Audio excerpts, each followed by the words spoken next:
I can't do it.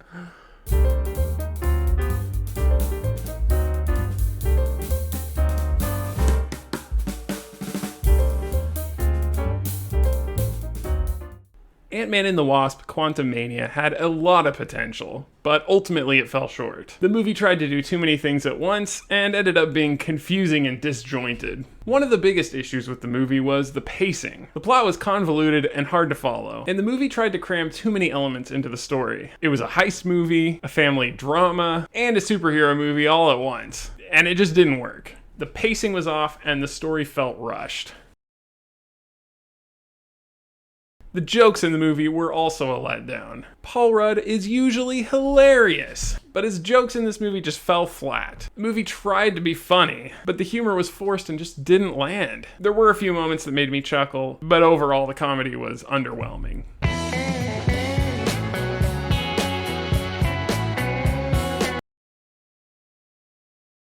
The villain in the movie was forgettable.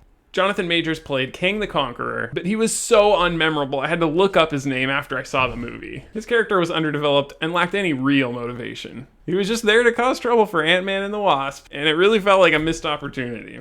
So, what's it gonna be? Ant-Man.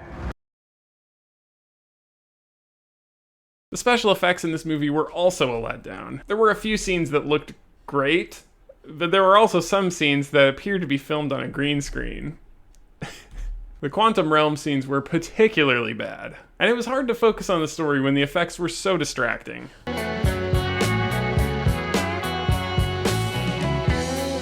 The action scenes in the movie were generic and uninspired. There were a few moments that were exciting, but for the most part, it felt like the action was just going through the motions. There was a scene where Ant-Man and the Wasp were fighting a bunch of bad guys, and it was just a bunch of people running around shooting lasers. It was forgettable and lacked any real tension.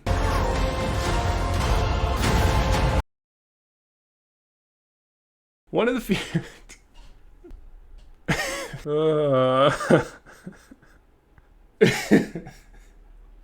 I can't do it. One of the few bright spots of the movie was the performances.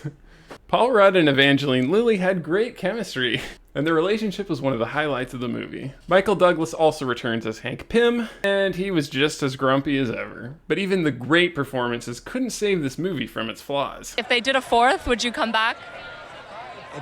As long as I could die. Overall, Ant-Man and the Wasp: Quantumania was a disappointment. The movie had a lot of potential, but it failed to deliver. The pacing was off, the humor was forced, the villain was forgettable, the special effects were lackluster, and the action scenes were generic. Surprised to see me? I almost didn't recognize you.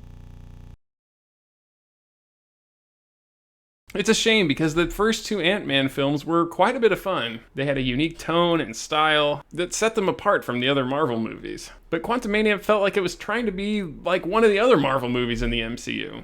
And it lost what made Ant-Man movies special. If you're a diehard Marvel fan, you might still enjoy Ant-Man and the Wasp: Quantumania. There are a few Easter eggs and references in the film to other things in the MCU that might get you excited, but if you're looking for a great superhero movie, you're better off watching something else.